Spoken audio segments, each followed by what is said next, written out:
Well, let's see if this is gonna work. Hey nerdy knitter, Tanya here. I'm a certified knitting instructor and a master hand knitter, and the goal here at Nerdy Knitting is to help you become a more confident, adventurous knitter. I'm taking a page from that playbook and practicing being a little adventurous and trying something new, wet felting.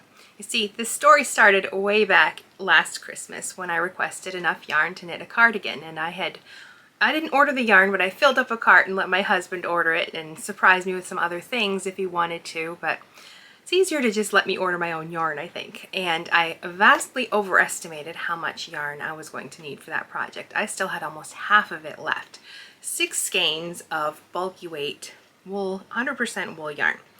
So I had all this yarn left, and I don't really knit bulky weight sweaters all that much. This cardigan was sort of outside the box. It was a technique I wanted to try. But I was like, what am I going to do with all of this leftover yarn? So as I was thinking about it, I knew I had purchased it from Knit Picks. Well, my husband had purchased it from Knit Picks. So I went over there and searched for that particular yarn. It's Wool of the Andes in bulky weight. And they have a cool feature where they list different project ideas using that specific yarn. So I just went through some of the ideas there. I had a few bookmarked that I really like this Mobius cowl wrap thing, and then this like cowl hood. So I had a couple ideas there, but I wasn't quite ready to cast on either one of those. I wanted something a little different. So then I hopped over to Ravelry and started just clicking and searching around, and I happened upon a designer that I had bookmarked to keep an eye on because I liked the idea of trying her projects. Cindy Pilon. She has a wide range of felted bags and other projects, and I decided, oh, this is probably the perfect time to try that. And I looked through at some of the different bags, realized I had enough yarn for quite a few different ones. So I narrowed it down to one that I liked and thought, okay, let's give this a try. Wet felting, never done that before. This yarn is 100% wool, and it says right on the Knit Picks information that it's good for felting. So I'm gonna trust the yarn company and this designer and give this a try. Now obviously before you can actually felt your project, you have to knit it. And the thing with a felted project is it's going to shrink down a lot. If you've ever accidentally felted a sweater or another project, then you know exactly what happens. You're basically creating felt. If you ever bought like sheets of colored felt from like the dollar store or a craft store, you're sort of creating that, but before you create it, you're knitting it into the shape that you want it to be, whether that's an animal or in my case, a bag. And when you know it's going to shrink down a lot, that means that bag is going to be massive as you're knitting it. And really, I think 5 or 6 skeins, 5 skeins I think is what I ended up using. A bulky yarn makes a pretty big bag.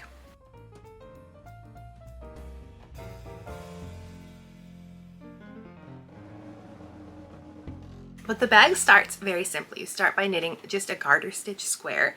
That becomes the base of the bag. Then you pick up stitches all around it and you start working on the sides. And this particular bag had pockets, which is a feature that I really like because I thought it'd be nice just to have something I could slip my phone in one side and other things in the other side, lip gloss, receipts, whatever. So this one, you were working in stockinette, but you're also working purl stitches where those pockets are going to be. And I really love how she pre-planned the placement of them.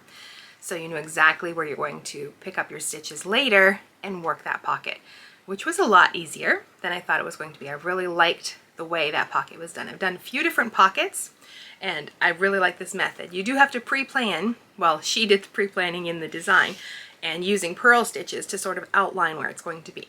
But it worked out really well. Then the top is finished with some seed stitch, which adds some extra durability. I'm guessing. I'm new to felting, but I'm assuming that you're using extra yarn and more texture in that area, and that creates like a sturdier fabric. And also for the straps as well, which are worked in seed stitch, and then you graft the ends together. Then you work like a little separate rectangle that's going to become the flap for the top, and add a buttonhole to that. The actual knitting process took quite a bit of time because it was a massive bag. You can see here how big it is. It was just a really big project. Simple, but just very big. And then the fun part starts. Then it was time to actually felt this project. Now I did a bit of research because there's actually a few different ways to felt things. There's needle felting, where you're using bits of wool and sharp needles to create different shapes. You can create little animals, or you can do like flat landscape pictures as well with those bits of wool and like a surface to work on, and you using your sharp needle to work all those fibers together so they stick together. Of course, that's not the process you're using for something shaped like a bag, where if you just started like pushing it with needles, you're just going to have one big lump of fabric. It's not going to keep the shape that you want. That's where wet felting comes in. And like I said before, if you've ever knit a wool project and accidentally put it in the washing machine, and not on the hand wash cycle, but like something with a lot of agitation, that's one of the things that's needed to get wool to felt. There's actually 3 different things, and any combination of these things: moisture, so water, heat, hot water, or a dryer, and agitation, like that movement in your washing machine or in your dryer. Those are the types of things that will take that wool and make it all stick together or felt. And sometimes you might want that. A lot of times, like in the case of our hand knit sweaters, we don't want that. So we might soak it in you can soak it in hot water, but as long as you're not agitating it around, it'll be fine. The minute you add agitation to that hot and that water, then you're going to start getting that felting process. So it's those 3 things. You have to you can use some of those without causing too much trouble. When you start combining them, that's when your wool becomes felt.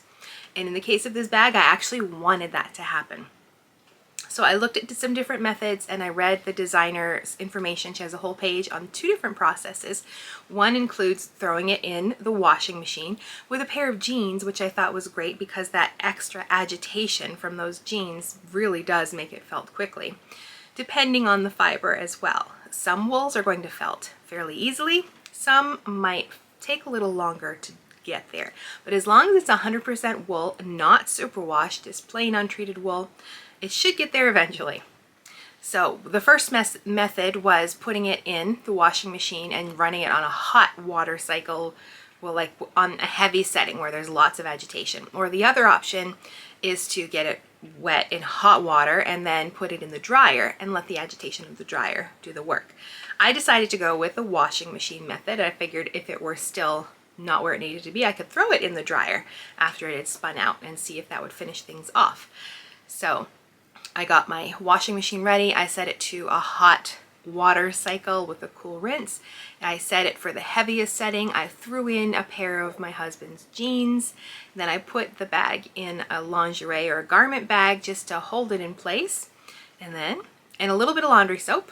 And I just closed the lid and let it do its thing. Now I did some reading to see how the process went for them, and a lot of people said they had to run it through a few times, maybe 2 or 3, to get that felting process going.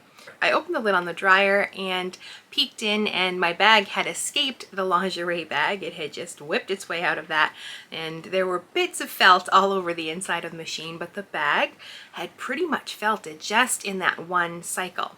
Now the handle, because it was in seed stitch, so it's a thicker fabric than stockinette, was still, I could still feel the texture, and I could still see the stitches, and that is one of the things you don't want to see. You want to see one solid piece of felt. You don't want to see the individual stitches from your project. So at this point, the designer of the pattern recommended that you just do the same sort of machine wash, but just do it in 5-minute increments until it's felted enough. And the tab she recommended should have another full cycle, just to make sure, because you want that to be really sturdy since it's sewn down to the top of the bag and you're using it to keep things open and closed and keeping the top closed. So I threw it back in, checked after 5 minutes. It was still, I could still feel the texture of the strap, so I put it back in. Another 5 minutes was absolutely perfect. So one cycle and then another bit of a cycle was plenty to get the bulky wool of the Andes yarn to felt. So like the Knit Picks website said, this yarn is good for felting. It didn't take much to actually get that project to felt. And then after that, it was a matter of stuffing it to shape. Now she recommends like polyfill or fiberfill or something like that. I didn't have any. I didn't really want to purchase any just for this one project. So I just stuffed it full of towels. And after letting it go through that rinse cycle where it had just sort of, the centrifugal force of the machine had sort of taken most of the moisture out anyway. It wasn't super wet. So I just stuffed it full of towels, put it on another towel, and shaped it the way the project or the bag was supposed to be. And the same for the tab at the top. I squared that off, made sure it looked nice, and let everything dry. I let it sit probably for about 4 days before I took the towels out. I wanted it to really hold its shape. Of course, I had to sew on the tab on the top, which was just whip stitched around, and I was careful to pick a thread that would not be noticeable because I'm not the best seamstress, and I think it worked really well. So now I have this finished felted bag. And the pockets. And it's really such a magical thing. Like I was thinking, how would that not felt together? Like this piece here with the rest of it, but it doesn't. It didn't. Like the pockets are just fine. They should hold my phone. I haven't tested, but it should. And it came out just right. Now it did come out with a bit of fluffy bits, like it had pilled in the inside of my washing machine as well. So I have to wipe my washing machine down, and I also took just like a sweater cleaner, whatever you use to like get the pills off your sweater, and I sort of gave it a little shave to get some of that off here. But it's nice and thick and sturdy, and it's going to be added to my project bag collection because I wanted to knit myself my own little project bag. And I definitely want to give this a try again. She's got lots of great shapes, and I'm hoping to like practice like maybe making some modifications or something, but that was my one concern. I did want to make a few with this pattern, but you can't tell what your modifications will do to the finished project until after it's felted. So if your modifications don't work out, then you're stuck. There is no way you can unravel this and try it again once it's been felted. So I'm glad I stuck with the project. Next time I think I would want to make the top just a little bit wider because I wanted it for a project bag, and it's pretty narrow in this part. But watching the bag come to life and felt and watch wool go through that process is just amazing. And if you haven't given it a try, then it's something you might want to try, especially if you've got a stash of some yarn that you're not quite sure what to do with. A good bunch of bulky weight yarn, 5 or 6 skeins, will knit you a nice big bag. So that was my first experience with wet felting, and I'm sure it's not going to be my last. I already have a few more for bags in my queue of what I'd like to knit someday. Probably not right away, but definitely something I'd like to tackle again and make some more project bags. I'd love to hear from you if you've ever done any sort of wet felting or needle felting.